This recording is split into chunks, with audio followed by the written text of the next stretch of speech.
दोस्तों नमस्कार। सबसे पहले तो आप सभी लोगों का स्वागत है आपके अपने YouTube चैनल मार्केट गुरु फाइनेंशियल ट्रेनिंग सेंटर पे। हमारा जो वीकली बुलेटिन हम चलाते हैं खबर से खबरदार, उसके अंदर आज दो सबसे इम्पोर्टेंट बातें डिस्कस करेंगे अगले वीक के पॉइंट ऑफ व्यू से। पिछले 2-3 वीक से कोई खास उतार चढ़ाव या कुछ खास अलग न्यूज़ के पॉइंट ऑफ व्यू से चर्चा करने के लिए नहीं था, इसलिए लास्ट वीक में तो हमने खबर से खबरदार बनाया भी नहीं। पर दोस्तों आज के इस वीडियो में बहुत ज़रूरी बातों पे हम चर्चा करने वाले हैं। शुरुआत करते हैं एक छोटे से गुरु मंत्र से, जो टेलीग्राम के ऊपर कल मैंने दिया था कि सही समय पर काम करो, सही समय पर काम करो, बाकी बस आराम करो। देखिए दोस्तों, ऑप्शन ट्रेडिंग में भी हो और इक्विटी में भी हो, अगर आपको सक्सेसफुल और प्रॉफिटेबल ट्रेडर बनना है तो सही समय पे एंट्री और सही समय पे एग्जिट बहुत मैटर करता है। आज के वीडियो में मैं एक बहुत ही प्रॉपर लॉजिक आपको देने वाला हूं कि इक्विटी के अंदर भी और ऑप्शन के अंदर भी किस तरह से काम किया जा सकता है। दोस्तों एक छोटा सा डिस्क्लेमर एकदम शुरुआत में ही दे दूं, मैं कोई सेबी रजिस्टर्ड एडवाइजर नहीं हूं।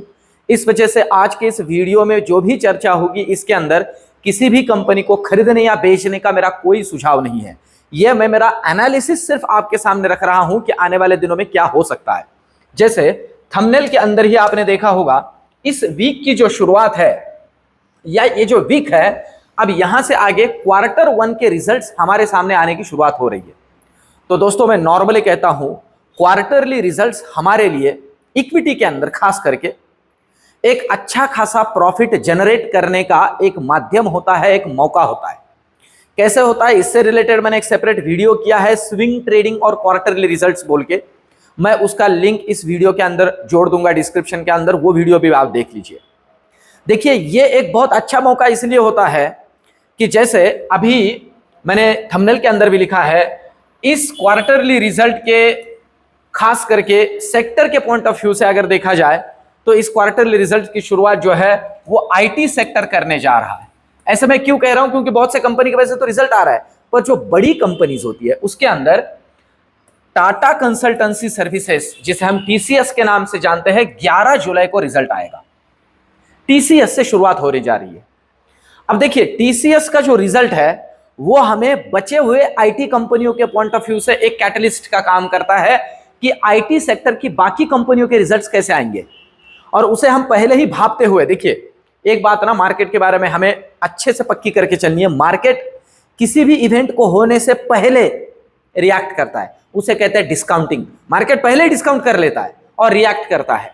जब वो इवेंट हो जाता है बहुत बार तब तो कोई रिएक्शन भी नहीं मिलेगा।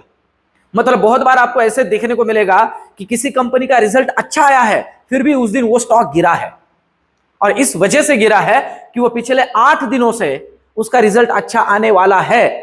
ये जो मार्केट के अंदर प्रेडिक्शंस किए जाते हैं, जो मार्केट में एनालिसिस के अपने अपने कैलकुलेशंस होते हैं, उसके बलबूते पे मार्केट में वो स्टॉक ऑलरेडी ऊपर जा रहा होता है, और बहुत बार जिस दिन रिजल्ट आता है वो नीचे आता है। तो दोस्तों अब जैसे आईटी सेक्टर के अंदर टीसीएस का रिजल्ट बचे हुए आईटी कंपनियों के लिए हमारे लिए एक कैटलिस्ट का काम करेगा, वो हमें राह दिखाएगा कि क्या हो सकता है। पर आईटी सेक्टर के बारे में, आईटी एज अ सेक्टर, मेरा क्या व्यू है मैं आपके सामने रखना चाहता हूं, और इसी तरह का व्यू आप भी आगे चल के फॉलो कर सकते हो। दोस्तों ये सीखने के लिए ये सारी चीजें मैं जोड़ रहा हूं। देखिए ये जो आईटी सेक्टर है ना, ये खास करके यूएस मार्केट और यूएस इकोनॉमी के ऊपर डिपेंडेबल है। एक तो यूएस मार्केट और यूएस इकोनॉमी के ऊपर डिपेंडेबल है, और हम देख रहे हैं पिछले कुछ 2 क्वार्टर से यूएस इकोनॉमी कंटिन्यूअसली अच्छे से ग्रो कर रही है। उनका जो एक टारगेट है खास करके इन्फ्लेशन के लेके, और अभी इस बार का जो उनका जीडीपी ग्रोथ रेट का अनुमान भी है वो भी तगड़ा आया है, और इसी वजह से हम देख रहे हैं कि यूएस मार्केट भी अपने लाइफ हाई पे अभी काम कर रहा है। तो ये आईटी सेक्टर के लिए एक बहुत पॉजिटिव होता है। एक बात तो ये। दूसरी बात, आईटी सेक्टर के लिए और एक चीज पॉजिटिव होती है, और वो होती है यूएसडी आईएनआर का रेट। आप लोगों को पता होगा यूएसडी आईएनआर मतलब डॉलर वर्सेस रुपी का रेट। और ये कैसे पॉजिटिव होता है? जब रुपी गिरता है और डॉलर बढ़ता है, ये इनके लिए फेवरेबल होता है। और दोस्तों तकरीबन 40 से 45 पैसे का अच्छा खासा, उससे भी ज्यादा ग्रोथ ये पिछले क्वार्टर के अंदर हुआ है। रुपया गिरा है और डॉलर बढ़ा है, तकरीबन 4 रुपए का, सॉरी।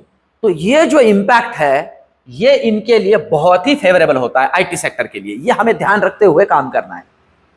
तो आईटी सेक्टर के लिए ये भी एक चीज फेवरेबल है और ये भी एक चीज अभी के लिए फेवरेबल है। तो प्रोबेबिलिटी है रिजल्ट थोड़े ठीक ठाक आएंगे, पर यहां से आगे के लिए भी आईटी सेक्टर के अंदर हम ग्रोथ देख सकते हैं ड्यू टू दिस।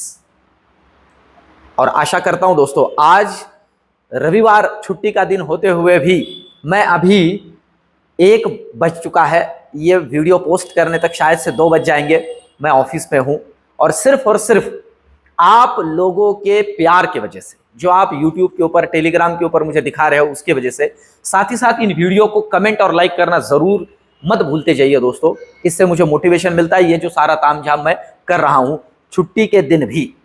तो ये जो लॉजिक है ये आईटी सेक्टर के लिए हमें फॉलो करना है और टीसीएस का रिजल्ट आगे वाले कंपनी के लिए हमें गाइड करेगा, इसके ऊपर भी ध्यान रखना है।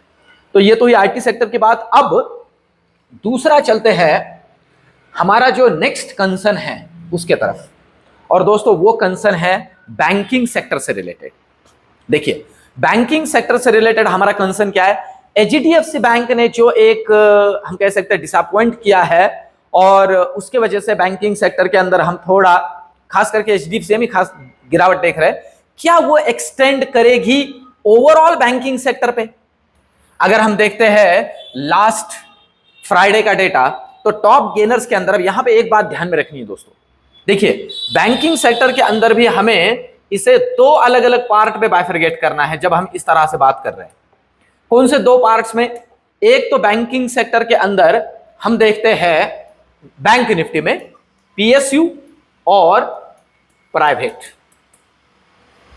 अब देखिए एचडीएफसी एक प्राइवेट बैंक है, पर अगर आप देख रहे हो तो आपको दिखेगा 1, 2, 3, तकरीबन 3 और कुछ बैंक, खास करके पब्लिक सेक्टर पीएसयू बैंक्स जो है अच्छी खासी पॉजिटिव है, इनकी रैली चल रही है, ये ठीक ठाक है। यहां तक कि इन्होंने इतना अंडर परफॉर्म किया था कि आने वाले क्वार्टर के पिछले साल के रिजल्ट के कंपैरिजन में ईयर ऑन ईयर भी इनके रिजल्ट्स थोड़े अच्छे रहने के ही अनुमान है। ध्यान दीजिए, हमें प्राइवेट के साथ पब्लिक को जोड़ के काम नहीं करना है कंपनी के पॉइंट ऑफ व्यू से। अब एचडीएफसी में जो हुआ है प्रोबेबिलिटी है रिप्लिकेट हो सकता है आईसीआईसीआई, एक्सिस वगैरह में। क्यों? क्योंकि वही प्राइवेट सेक्टर ही है और जो हुआ है, जो रिजल्ट्स अभी हमारे सामने हैं उनका एचडीएफसी के अंदर, एचडीएफसी बैंक के अंदर एचडीएफसी का जो मर्ज हुआ है उसके वजह से इंपैक्ट वाला बात नहीं है। वो सभी बैंकिंग कंपनियों के लिए लागू होता है, सभी के लिए इंपैक्ट करेगा, क्योंकि एडवांसेस और डिपॉजिट इन दोनों के टर्म के पॉइंट ऑफ व्यू से बाकी प्राइवेट सेक्टर बैंक के ऊपर भी उसी तरह का इंपैक्ट दिख सकता है। तो थोड़ा bank nifty overall as a bank nifty थोड़ा नरम गरम रह सकता है, पर लगता है पीएसयू बैंक इसे संभाल लेगा। और एचडीएफसी बैंक की भी बात की जाए तो मैंने एक छोटी सी बात जोड़ी है दोस्तों, एचडीएफसी बैंक का जो एडीआर है वो ऑलरेडी 7% से भी ज्यादा डाउन है और last trading day HDFC bank 5% down था। तो 2-1% का leverage already down negative movement में एचडीएफसी के अंदर दिख रहा है। ये मेरा स्टडी है दोस्तों, कोई रिकमेंडेशन नहीं है, मैं फिर से इसमें जोड़ दूं। तो प्रोबेबिलिटी है कि इस तरह का मूव एडीआर को वो कॉपी करता है, उसके साथ चलता है, तो ये एक इंपैक्ट कर सकता है ओवरऑल बैंकिंग सेक्टर के ऊपर। पर पीएसयू अभी स्ट्रांग है, उसके अंदर हमें बहुत ज्यादा बियरिश व्यू लेके अभी चलने की कोई जरूरत नहीं है। एचडीएफसी का ओवरऑल इंपैक्ट प्राइवेट सेक्टर के अंदर कुछ हद तक देखा जा सकता है, मैं फिर से कहूं, पर यह जरूरी नहीं है कि सिमिलरली देखा जाए। कुछ प्राइवेट सेक्टर बैंक, खास करके आईसीआईसीआई, जहां तक मैं सोच रहा हूं थोड़ा अच्छा परफॉर्म भी कर सकते हैं। तो इसके ऊपर ध्यान रखते हुए काम करना है और लेवल टू लेवल काम करना है। लेवल के लिए फ्राइडे का, शुक्रवार का वीडियो फॉलो करिए। और आज के वीडियो में जो 2-3 बातें आपके सामने रखी है, एक लॉजिक, एक पर्सपेक्टिव मार्केट को समझने का और उसे फॉलो करने का आपके सामने रखा है। कैसे लगा कमेंट में मुझे जरूर बताइए, वीडियो को लाइक कीजिए। मिलते हैं कल के वीडियो में, धन्यवाद।